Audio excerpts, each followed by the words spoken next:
ꯑꯍꯥꯟꯕꯃꯛꯇꯗ ꯇꯣꯝ ꯇꯤꯚꯤꯕꯨ ꯃꯤꯠꯌꯦꯡ ꯇꯥꯕꯤꯔꯤꯕ ꯄꯨꯝꯅꯃꯛꯄꯨ ꯇꯔꯥꯝꯅ ꯑꯣꯛꯆꯔꯤ ꯉꯁꯤ ꯑꯗꯣꯝꯒꯤꯗꯃꯛꯇ ꯄ꯭ꯔꯣꯃꯤꯖꯤꯡ ꯁ꯭ꯇꯥꯔꯁꯀꯤ ꯒꯦꯁ ꯈꯨꯗꯣꯜ ꯇꯝꯖꯒꯦ Miss Manipur queen for trans women 2019ꯗ ꯐꯥꯔꯁ ꯔꯅꯔꯁ ꯑꯞ ꯇꯥꯈ꯭ꯔꯕꯤ ꯑꯃꯗꯤ ꯁꯦꯀꯦꯟ ꯔꯅꯔꯁ ꯑꯞ ꯇꯥꯈ꯭ꯔꯕ ꯁꯅꯤ ꯁꯥꯄꯝ ꯑꯃꯗꯤ ꯔꯣꯍꯥꯅꯥ ꯈꯨꯗꯣꯜ ꯇꯝꯖꯒꯦ ꯄꯨꯟꯅ ꯃꯤꯠꯌꯦꯡ ꯇꯥꯃꯤꯟꯅꯁꯤ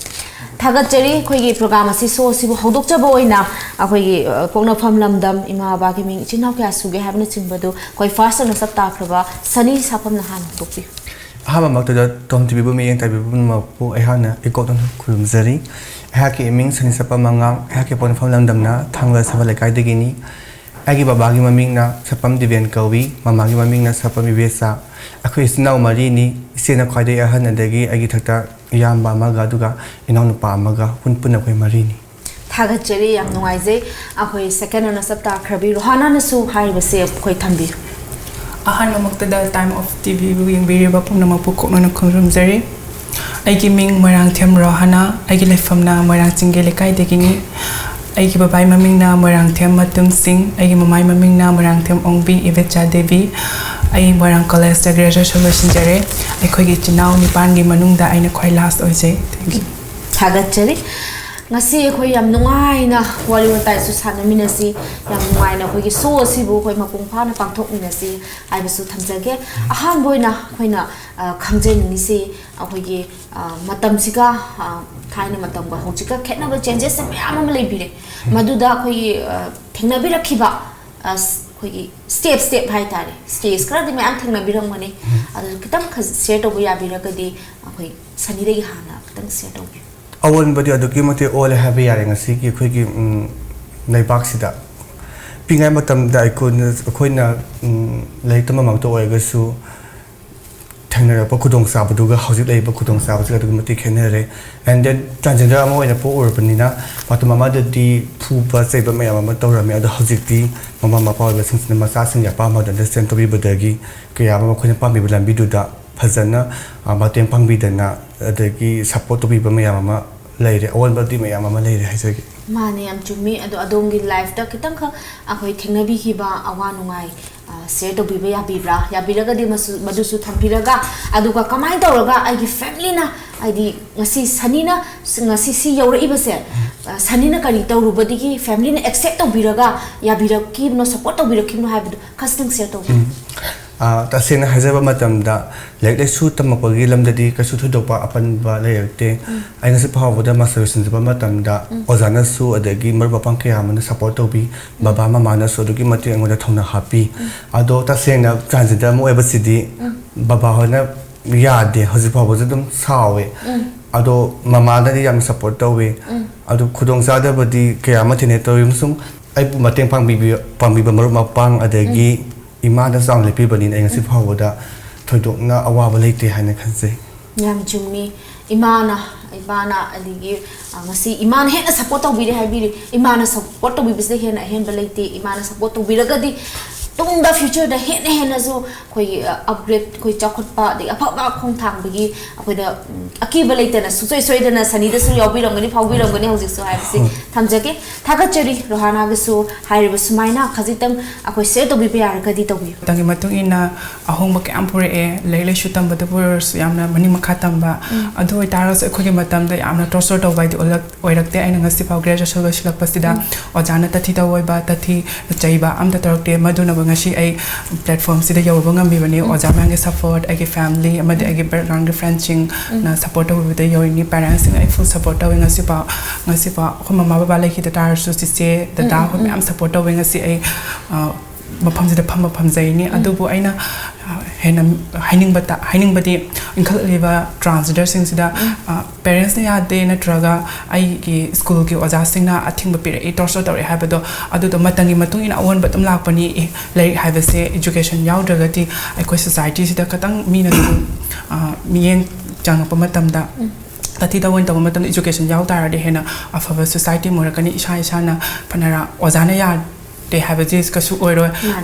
ꯑꯗꯣ ꯏꯖꯨꯀꯦꯁꯟꯁꯦ ꯈ꯭ꯋꯥꯏꯗ ꯕꯦꯁꯤꯛ ꯏꯖꯨꯀꯦꯁꯟꯁꯦ ꯁꯤ ꯃꯔꯨ ꯑꯣꯏꯅ ꯈꯜꯂꯦ ꯑꯗꯨꯅ ꯂꯥꯏꯔꯤꯛ ꯂꯥꯏꯁꯨ ꯇꯝꯍꯟꯅꯤꯡꯉꯦ ꯏꯟꯈꯠꯂꯛꯂꯤꯕ ꯇ꯭ꯔꯥꯟꯁꯖꯦꯟꯗꯔꯁꯤꯡꯁꯤꯒ ꯍꯥꯏꯅꯤꯡꯉꯦ ꯑꯋꯥꯕꯗꯤ ꯀꯌꯥ ꯊꯦꯡꯅꯖꯔꯛꯇꯦ ꯑꯩ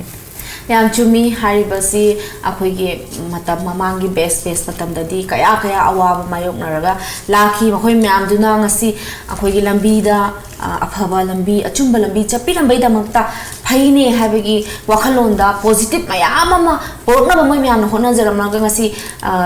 amuk makha tar kliba mayam sina platform ase phangjari ni admai tawdana nongodi soi soi dana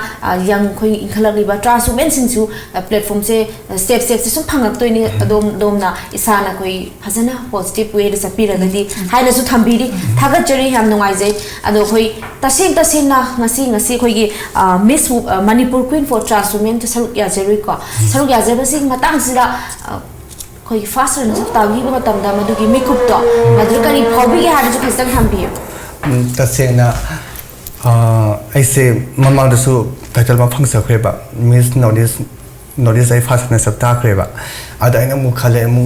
notice mu taro ga manipur da mu yaw se se mu ta da ga aise aina hana phangki ba ai gi mingsat to hanthara da na ja pakhale da aise khade dum hona jai adagi ai no hoda bai matai dam agi nu se marup mayam am lengon mateng pang bi smai to ko dani swan ngang na dam ni na mateng mayam pang bi ado moi mayam le pang badagi ai smai pa pangam jare mai pa mi ko da ke mate harau jare moi na pang bi ki ba mateng mayam adagi ai no hona ki ba mayam do mai phangi na ai aduki mate ngai pa oi ki yam nungai je ado last round do hambi ki wa hang do kai hambi ki aduga kari khombi ki habe do mate kitang pambi bi ara ga de pambi last round hange ba question se ngon da smai hange mapan thong sak phajaraga manung da phajadaba aduga sakti ka hina su phajadaba aduga lakta sajat wang sang de phajaba aska ma hina pa ni ne hang ada ina khum ke ba answer se sak ya kan phajadaga su lakta sajat phajaba to pa me na hai ada maram di kai gina pa matam da sak phajaba hai ba se da bu sak phajaga lakta sajat phajadaba ta gadi madu minute mi gi minok sang ga ni tinsi fam oi gani hana khali aduga kai gomba sak thiraga su ai gi wangang sanga sa phajaba oi ga di mi na ibu beba ulak kani adagi yam nungai je samtak na khasitang khoi matam jo ding haki khoi phar la ko na te wakhal dang haki tholok padu na traka khoi isa de yaw ba gun sing du bu khoi phongdok chabagi tanjani mikup tu di aduna kaubi basu ba sugai de kaubi ram gani thagat chari yam nungai je khoi rohana de subu smai to da khasitang thambi I see moments am nungai ke hadi pusida amu hana thokani habas ai thazaba thamjade maramdi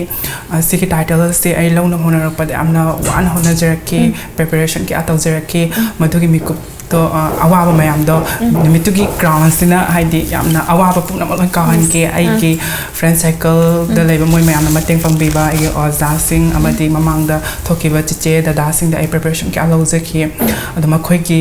mateng na ai si title holder se phangmanga mi bani se haisani mikup tu da hangbi ki ba ningchang biraga di madu su khasten ai yam ka hena de ningsing tre hadi mikup tu ga tang gi khung ki bani na answer do smaina sis bisha story na questions se gonda hangbirak pani hoziki manipur da ko nupi man bising na nupi obising na nupi man bising de gi kal pa oi bese kari non hang e question pa ka hore adumai de bete hang ada ini cham na yam kharning sing da haija ke kai gumbai khone activities ama tabama tamda khone advantage oi ba ke bamo podo ro dress to ro designer any makeup to ro tabak ama hek to da khone advantage oi ba si se petang adumai khung ge ma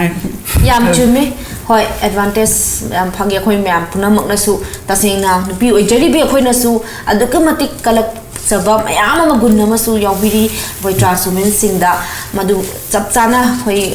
thambiri madu su yamna han ngai ta thagar pa phongdok chai makha ta jaboi na hoi isagi hoi hobbies kali di hoi atopa makhal hoi like na tabi ko atopa to ba ngai de sanara pa panja ba kali ne khena go birakhi ai thodo na sana ba de ai kya hena interest oi hakte ado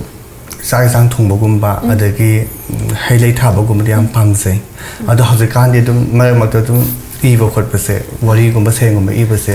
sakhala amnina adom dam la e anga ngai da di khoi lai tha ba adagi chai sang thung cham pambiri haibiri khoi lai tha ba or chai sang thung pam sa feminine oiba khoi nupi da nupi gi gunjeng ba singna su he da pami ha da su longnai thaga chiri rohana ke su phongthok pi ai se hobby se isai sakpa siam pamje do anga ore matam yam sanare e koi ayam matam da ai pi macha singa sanare e nupam sa yor te elastic stone ba marble adagi khuluk pi jaga chong bi yam sanare e yam nungai na dum hore e hai dare dum si hai jage ꯁꯥꯟꯅꯔꯤꯕ ꯃꯤꯀꯨꯞꯇꯣ ꯍꯧꯖꯤꯛ ꯍꯪꯖꯕ ꯃꯇꯝꯗ ꯈꯪꯅꯤꯡ ꯅꯤꯡꯁꯤꯡꯕꯤꯔꯝꯒꯅꯤ ꯅꯤꯡꯁꯤꯡꯉꯦ ꯑꯩ ꯂꯣꯏꯅ ꯃꯥꯕꯣꯡꯒ ꯁꯥꯟꯅꯕꯗ ꯁꯨꯝ ꯃꯌꯥꯝ ꯁꯥꯟꯅꯕꯗ ꯑꯉꯥꯡ ꯑꯣꯏꯔꯤꯉꯩ ꯈꯠꯅꯩꯗꯨꯗ ꯑꯗꯨꯝ ꯌꯥꯎꯈꯤ ꯑꯗꯨꯝ ꯈꯠꯅ ꯆꯩꯅꯕ ꯍꯥꯏꯁꯤ ꯑꯗꯨꯝ ꯁꯥꯟꯅꯔ ꯀꯧꯕꯅꯤꯅ ꯃꯔꯩ ꯇꯧꯅꯕ ꯈꯔꯗꯤ ꯑꯗꯨꯝ ꯌꯥꯎꯈꯤ ꯑꯗꯨꯝ ꯍꯧꯖꯤꯛ ꯃꯤꯀꯨꯞꯁꯦ ꯅꯤꯡꯁꯤꯡꯉꯛꯑꯦ ꯑꯗꯨ ꯇꯛꯄꯗꯒ ꯄꯨꯛꯅꯤꯡꯒ ꯅꯨꯡꯁꯤꯕꯗꯣ ꯑꯩꯗꯤ ꯅꯣꯡꯇ ꯈꯣꯛꯂꯛꯇꯦꯕ ꯁꯔꯨꯛꯇ ꯑꯣꯏꯑꯦꯕꯀꯣ ꯑꯗꯨ ꯀꯞꯄ ꯑꯗꯨꯝ ꯍꯜꯂꯛꯑꯦꯕ ꯈꯨꯅꯞꯁꯦ ꯈꯥꯏꯕ ꯌꯥꯝ ꯅꯨꯡꯉꯥꯏꯕꯅꯦ ꯎꯅꯕꯗꯣ ꯑꯩꯈꯣꯏꯒꯤ ꯏꯁꯩꯅ ꯍꯦꯟꯅ ꯄꯥꯝꯕꯤꯕ꯭ꯔꯥ ꯑꯦꯛꯇꯤꯡꯅ ꯍꯦꯟꯅ ꯄꯥꯝꯕꯤꯕ꯭ꯔꯥ ꯑꯩꯈꯣꯏꯒꯤ ꯁꯟꯅꯤꯗꯤ ꯑꯩ ꯏꯁꯩ ꯍꯦꯟꯅ ꯄꯥꯝꯃꯦ ꯑꯦꯛꯇꯤꯡ ꯇꯧꯕꯁꯦ ꯍꯩꯇꯦ ꯑꯦꯛꯇꯤꯡ ꯇꯧꯕꯗꯤ ꯍꯩꯇꯦꯕ ꯁꯣꯝꯒꯤ ꯔꯣꯍꯥꯅꯥꯒꯤꯗꯤ ꯀꯩ ꯑꯩꯁꯦ ꯑꯌꯥꯝꯕ ꯃꯇꯝꯗꯗꯤ ꯏꯁꯩ ꯑꯗꯨꯝ ꯁꯛꯀꯜꯂꯦ ꯑꯗꯣ ꯁꯨꯔ ꯇꯥꯕꯗꯤ ꯍꯩꯇꯕ ꯁꯦꯝ ꯆꯞ ꯃꯥꯟꯅꯩ ꯑꯗꯣ ꯌꯥꯝ ꯅꯨꯡꯉꯥꯏꯖꯩ ꯃꯇꯦꯛ ꯃꯇꯦꯛ ꯈꯖꯤꯛꯇꯪ ꯈꯨꯗꯣꯜ ꯇꯝꯕꯤꯔꯒꯗꯤ ꯏꯁꯩ ꯈꯖꯤꯛꯇꯪ ꯈꯨꯗꯣꯜ ꯇꯝꯕꯤꯌꯨ ꯏꯀꯥꯏꯕꯅ ꯅꯨꯡꯄꯥꯜ ꯑꯣꯜꯂꯦꯗꯣ ꯅꯪꯒꯤ ꯊꯃꯣꯏꯕꯨ ꯀꯜꯂꯛꯆꯔꯨꯕ ꯔꯣꯍꯥꯅꯥꯒꯤꯗꯤ ꯅꯨꯡꯁꯤ ꯍꯥꯏꯍꯧꯔꯣ ꯅꯟꯅꯥꯛꯇ ꯂꯩꯔꯤꯉꯩ ꯄꯥꯝꯃꯤ ꯍꯥꯏꯍꯧꯔꯣ ꯅꯟꯅꯥꯛꯇ ꯐꯝꯂꯤꯉꯩ ꯊꯦꯡꯛ ꯌꯨ ꯁꯤ ꯈꯛꯇꯪꯁꯦ ꯌꯥꯝ ꯌꯥꯝ ꯅꯨꯡꯉꯥꯏꯖꯩ ꯊꯥꯒꯠꯆꯔꯤ ꯑꯩꯈꯣꯏ ꯇꯁꯦꯡꯅ ꯍꯧꯖꯤꯛ ꯍꯧꯖꯤꯛꯁꯤ ꯑꯣꯐꯔꯁꯦ ꯂꯥꯛꯑꯦ ꯈꯟꯕꯤꯔꯣ ꯂꯤꯂꯥ ꯀꯨꯝꯕꯒꯤ ꯂꯤꯂꯥ ꯅꯨꯄꯤ ꯁꯥꯕꯤꯒꯤ ꯏꯁꯥꯗ ꯌꯥꯕꯤꯒꯗ꯭ꯔꯥ ꯅꯠꯇ꯭ꯔꯒ ꯀꯔꯤ ꯈꯟꯕꯤ ꯑꯩꯒꯤ ꯑꯣꯏꯅꯗꯤ ꯑꯩ ꯑꯣꯐꯔ ꯂꯥꯛꯑꯒꯁꯨ ꯑꯩ ꯂꯧꯖꯔꯣꯏ ꯃꯔꯝꯗꯤ ꯑꯩ ꯏꯁꯥꯒꯤ ꯑꯁꯣꯏꯕꯁꯦ ꯏꯁꯥꯅ ꯈꯪꯖꯩ ꯍꯥꯏꯕꯗꯤ ꯑꯩ ꯑꯦꯛꯇꯤꯡ ꯇꯧꯕꯁꯦ ꯍꯩꯖꯗꯦ ꯑꯗꯨꯅ ꯂꯤꯂꯥꯗꯣ ꯌꯥꯎ ꯍꯥꯏꯔꯒꯁꯨ ꯃꯤꯅ ꯍꯦꯛ ꯌꯥꯎꯕ ꯃꯇꯝꯗ ꯃꯤꯅ ꯄꯛꯇꯦꯅ ꯑꯊꯤꯕ ꯀꯃꯦꯟ ꯄꯤꯔꯛꯇꯧ ꯁꯔꯨꯛ ꯌꯥꯎꯗꯕꯅ ꯐꯩꯌꯦꯅ ꯈꯜꯂꯤ ꯑꯗꯨ ꯅꯤꯡꯍꯟꯅꯕ ꯂꯩꯕꯤꯒꯅꯨ ꯑꯩꯈꯣꯏꯒꯤ ꯑꯍꯥꯟꯕ ꯍꯥꯏꯁꯦ ꯍꯩꯔ ꯀꯅꯥꯁꯨ ꯄꯣꯛꯂꯛꯇꯦ ꯇꯧꯔꯒꯅꯦꯕ ꯍꯩꯔꯛꯀꯗꯣꯏꯁꯦ ꯑꯩꯈꯣꯏ ꯑꯦꯛꯇꯤꯡꯁꯨ ꯑꯗꯒꯤ ꯏꯁꯩꯁꯨ ꯇꯝꯃꯒꯅꯦꯕ ꯍꯩꯔꯛꯇꯣꯏꯁꯦ ꯑꯗꯨꯅ ꯌꯥꯎꯅꯤꯡꯉꯒꯗꯤ ꯆꯪꯁꯤꯜꯂꯒ ꯍꯦꯛꯇ ꯇꯝꯕ ꯍꯧꯔꯒ ꯌꯥꯎꯕꯤꯌꯨ ꯍꯥꯏꯕꯁꯦ ꯇꯝꯖꯒꯦ ꯍꯥꯟꯅꯒꯤꯗꯤ ꯀꯩ ꯈꯟꯕꯤꯕ ꯇꯁꯦꯡꯅ ꯑꯩꯒꯤꯗꯤ ꯌꯥꯝ ꯂꯥꯏꯕꯛ ꯐꯕꯅꯦ ꯁꯤꯒꯨꯝꯕ ꯇꯥꯏꯇꯜ ꯑꯃ ꯐꯪꯉꯒ ꯑꯣꯐꯔ ꯑꯃꯒ ꯄꯤꯔꯛꯄ ꯍꯥꯏꯕꯁꯦ ꯑꯩꯒꯤ ꯂꯥꯏꯐꯇ ꯌꯥꯝ ꯅꯨꯡꯉꯥꯏꯕꯅꯦ ꯕꯠ ꯑꯗꯨꯕꯨ ꯑꯩ ꯃꯣꯏꯒꯤ ꯑꯣꯐꯔꯗꯣ ꯑꯩ ꯂꯧꯕꯨꯗꯤ ꯂꯧꯁꯤꯟꯖꯒꯅꯤ ꯑꯗꯣ ꯑꯩ ꯍꯥꯟꯅ ꯑꯩ ꯀꯦꯔꯤꯌꯔ ꯑꯗꯒꯤ ꯑꯩ ꯑꯦꯛꯇꯤꯡ ꯀ꯭ꯂꯥꯁ ꯍꯥꯏꯕꯁꯦ ꯑꯩ ꯀꯔꯤꯝ ꯈꯪꯕ ꯅꯠꯇꯦ ꯑꯗꯣ ꯃꯣꯏꯗꯒꯤ ꯂꯔꯅꯔ ꯑꯣꯏꯔꯒ ꯑꯩ ꯇꯝꯖꯔꯒ ꯍꯣꯏ ꯃꯣꯏꯅ ꯑꯣꯐꯔ ꯄꯤꯔꯛꯄꯗ ꯑꯗꯨꯝ ꯑꯩ ꯏꯁꯥꯅ ꯌꯥꯝꯅ ꯑꯗꯨꯝ ꯉꯝꯅꯕ ꯍꯣꯠꯅꯒꯅꯤ ꯍꯥꯏꯅ ꯊꯝꯖꯒꯦ ꯑꯗꯣ ꯑꯩꯈꯣꯏꯒꯤ ꯃꯤꯁ ꯑꯃ ꯊꯣꯛꯅꯕ ꯍꯣꯠꯅꯕꯗꯀꯣ ꯃꯉꯣꯟꯗ ꯆꯪꯗ꯭ꯔꯕ ꯌꯥꯗ꯭ꯔꯕ ꯌꯥꯎꯗꯕ ꯌꯥꯗ꯭ꯔꯕ ꯃꯥꯒꯤ ꯀ꯭ꯋꯥꯂꯤꯇꯤ ꯍꯥꯏꯇꯥꯔꯦ ꯇꯉꯥꯏ ꯐꯗꯅ ꯌꯥꯎꯗꯕ ꯌꯥꯗ꯭ꯔꯕꯁꯦ ꯀꯔꯤ ꯀꯔꯤꯗꯤ ꯑꯣꯏꯕꯤꯌꯦꯅ ꯈꯟꯕꯤ तसेंगना सिगी लाइनसे चंगपसे ऐसे अहानबदा 2012 तक ऐसे एस ए कोरियोग्राफर अमो इन स्कूल लोकल पेजेंट दा इस लेजबने मोरांग मल्टीपर्पज अमदि मोरांग कॉलेज दा कोरियोग्राफर लेजे 2012 तक ऐसे तलेपन अदा आइना सुम ऐसे कनागुम अमतगी तमजरक्ते इसागे अहैबा खरा अंगांसिन उथोक्सबने अदुना ngasi थाक्स ऐसे लेरे पंगमिबने ngasi पक्सा थरी हसिपाव अदा आइना क्वाइ मरु आइना सिगी हिरमसे चंगके हाइटार इसाने सब सेल्फ रेस्पेक्ट लेबा अदगी सो कॉन्फिडेंस ओइबा अदगी बिलीफ थाजब इसाने साबो हार्ड वर्क से दरकार ओइना खल्ले मरमदे अखोइना थबा मतबा मतमदा ओजा गुरु नाइट्रडी कसुमाय पाकपो काय खुमनबिगदबनी इसादा थाजब हाइबसिगा ngasi aina thoiba Miss Manipur for trans women से इसादा थाजब अमा यावरगा थोमदा तारे का सुविन ओइरेना खंजै हम सुबगी मनुंग सल ओइना खंजै इसादा थाजब हाइबसे क्वाइदगी रेस्पेक्ट से गसी हाइजनिंग थागतचरी याम चुमी खजितंग कोई शेयर तौबिबे नमता हानिंगाइ तना थागत फोंदोकचरी मखा अमु कोई सनीदे ताजगे अदुबो हाक्तंग कोई ब्रेक मसा अमतंग लोमिनगसी व्यूअर्स ब्रेक मसा अमतंग लोमिनगसी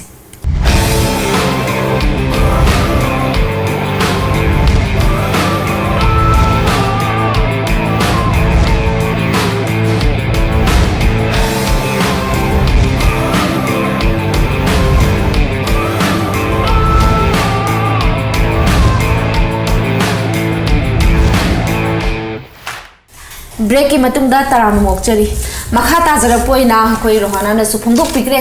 अखोई सनीदेगिसु खजितंग मोट फोंदोकपि तसेदा ब्यूटी पेजरबा थोके हायगदी sak phajaba matum amadadi sak yam phajaragadि मिस थोकपा यानि तानि hen hainer me du hojikandi sak yengdre tasena maru is inner beauty jini wangang sang phajaba presence of mind laiba and my physical structure tang phajaragadि dum थोकपा यानि हाइना ai khanjai sak phajabagi damakta di thoidona sak thiragasu honaba leptraba अदो इतादि तागरि हने खाले एगी वखंददि अदो कोई रोहाना की कोई इंखलक लिबा नहा सिंसिदा हाइनि मखा तारिबा मयाम म जनरेशन से मथंग मथंग लाखिदोरी मसिदा तहोनिंग दबा मधु करिनो तहोनिंग बना करिनो हाबदो खसितंग अममम तवसु थंबी ꯐꯥꯔꯁꯇ ꯑꯩ ꯇꯧꯍꯟꯅꯤꯡꯕꯅ ꯍꯥꯏꯖꯒꯦ ꯍꯥꯏꯕꯗꯤ ꯑꯩꯈꯣꯏꯅ ꯑꯩꯁꯦ ꯑꯦꯁ ꯑꯦ ꯇ꯭ꯔꯥꯟꯁꯖꯦꯟꯗꯔ ꯑꯃ ꯑꯣꯏꯅ ꯄꯣꯛꯂꯛꯑꯦ ꯁꯣꯁꯥꯏꯇꯤꯅ ꯑꯩꯈꯣꯏꯒꯤ ꯁ꯭ꯇꯦꯇꯁꯁꯦ ꯀꯔꯤꯅꯣ ꯍꯥꯏꯁꯦ ꯂꯣꯏꯅ ꯈꯪꯉꯕ ꯉꯥꯛꯇꯅꯤ ꯏꯁꯥꯅ ꯏꯁꯥꯒꯤ ꯁ꯭ꯇꯦꯇꯁ ꯈꯛꯅ ꯉꯥꯛꯅ ꯆꯠꯄ ꯇꯥꯏ ꯃꯔꯝꯗꯤ ꯑꯩꯈꯣꯏꯅ ꯁ꯭ꯇꯦꯇꯁꯁꯦ ꯉꯥꯛꯅ ꯆꯠꯇ꯭ꯔꯗꯤ ꯍꯧꯖꯤꯛꯇꯤ ꯃꯤꯑꯣꯏ ꯀꯌꯥꯅ ꯑꯩꯈꯣꯏꯕꯨ ꯃꯤꯅꯣꯛ ꯀꯌꯥꯁꯨ ꯌꯦꯡꯕꯤꯔꯤꯕꯅꯤ ꯑꯐꯕꯔꯣꯝꯗ ꯌꯦꯡꯕꯁꯨ ꯌꯥꯎꯏ ꯐꯠꯇꯕ ꯌꯦꯡꯕꯁꯨ ꯌꯥꯎꯏ ꯑꯗꯨꯅ ꯈ꯭ꯋꯥꯏ ꯐꯥꯔꯁꯇ ꯑꯩꯈꯣꯏꯅ ꯑꯐꯕ ꯂꯥꯏꯟꯗ ꯆꯠꯀꯦ ꯍꯥꯏꯔꯗꯤ ꯏꯖꯨꯀꯦꯁꯟꯁꯦ ꯈ꯭ꯋꯥꯏ ꯃꯔꯨ ꯑꯣꯏ ꯂꯥꯏꯔꯤꯛ ꯂꯥꯏꯁꯨ ꯇꯝꯍꯧꯕ ꯍꯥꯏꯕꯁꯤꯅ ꯃꯔꯝꯗꯤ ꯂꯥꯏꯔꯤꯛ ꯂꯥꯏꯁꯨꯗꯣ ꯈꯤꯇꯪ ꯌꯥꯎ ꯇꯥꯔꯒꯗꯤ ꯃꯤꯅꯁꯨ ꯔꯦꯁꯄꯦꯛ ꯇꯧꯒꯅꯤ ꯃꯔꯝꯗꯤ ꯑꯩꯅ ꯆꯠꯅꯤꯡꯕ ꯂꯥꯏꯟ ꯑꯃꯗ ꯆꯠꯀꯦ ꯍꯥꯏꯇꯥꯔꯒꯁꯨ ꯑꯗꯨꯝ ꯐꯪꯉꯦ ꯈ꯭ꯋꯥꯏ ꯐꯥꯔꯁꯇ ꯕꯦꯁꯤꯛ ꯏꯖꯨꯀꯦꯁꯟꯁꯦ ꯈ꯭ꯋꯥꯏ ꯃꯔꯨ ꯑꯣꯏꯅꯤ ꯑꯗꯨ ꯑꯐꯕ ꯂꯥꯏꯟ ꯆꯪꯒꯦ ꯍꯥꯏꯇꯥꯔꯦ ꯑꯗꯨ ꯍꯥꯟꯅ ꯄꯤꯅꯤꯡꯉꯦ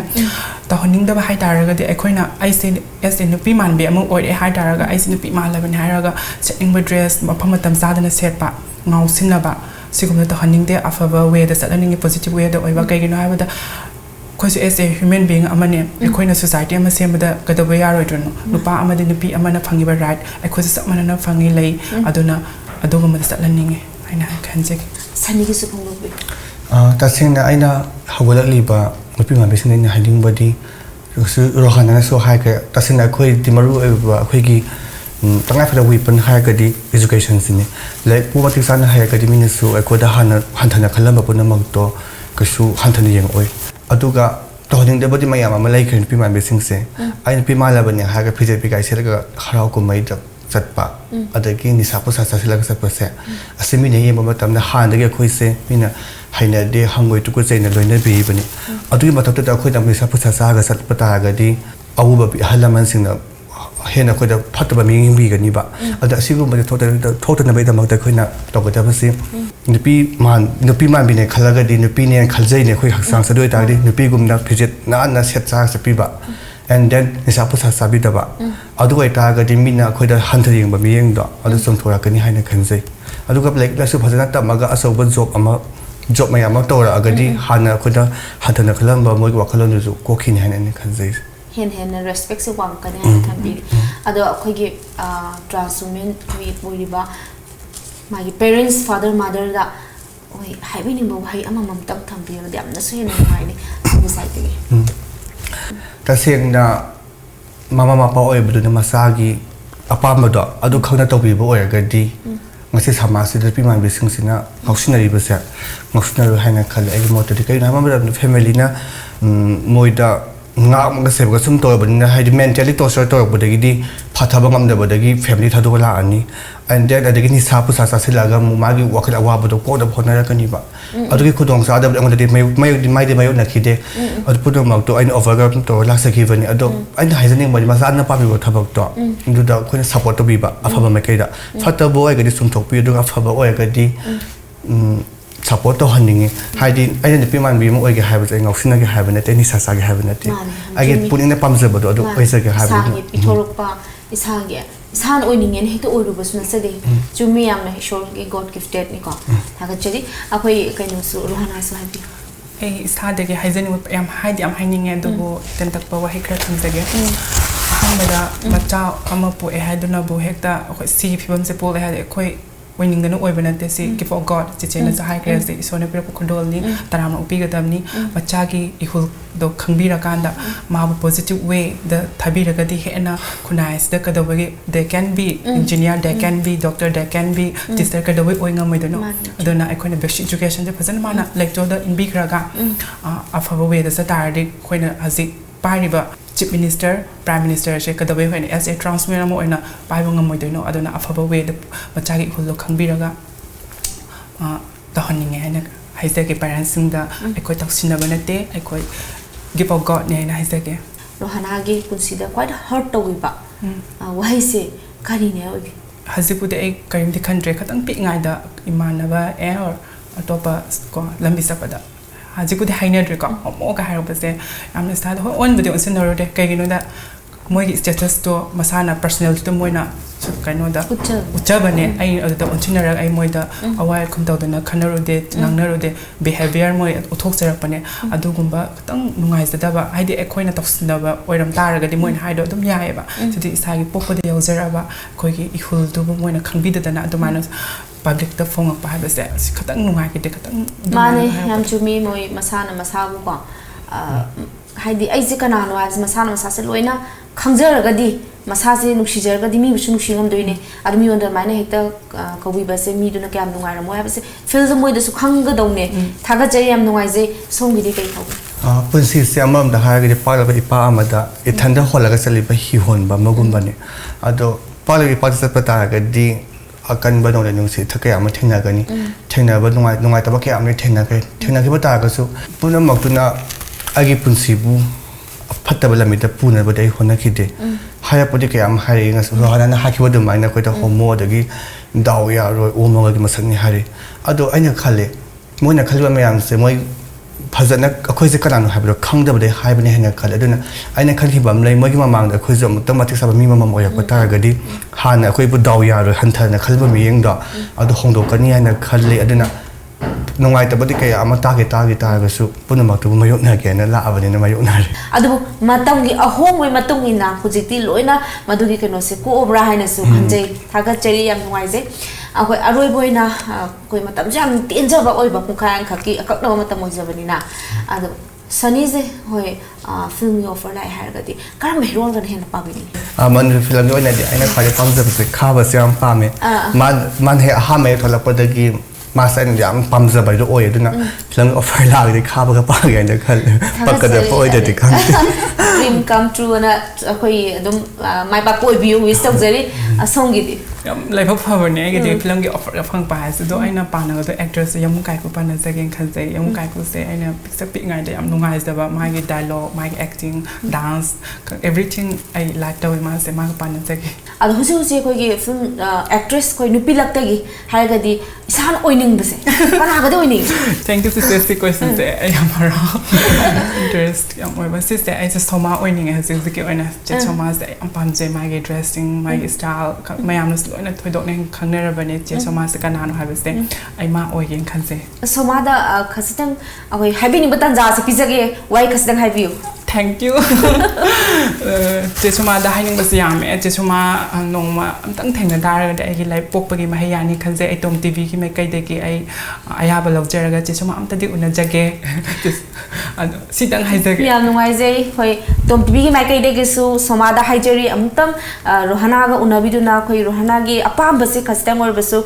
ꯁꯣꯃꯥꯅ ꯑꯩꯈꯣꯏꯒꯤ ꯃꯥꯒꯤ ꯗ꯭ꯔꯤꯝꯁꯦ ꯐꯨꯜꯐꯤꯜ ꯑꯣꯏꯍꯟꯕꯤꯌꯨ ꯍꯥꯏꯗꯨꯅ ꯊꯝꯖꯒꯦ ꯊꯦꯡꯛ ꯌꯨ ꯁꯅꯤꯒꯤꯗꯤ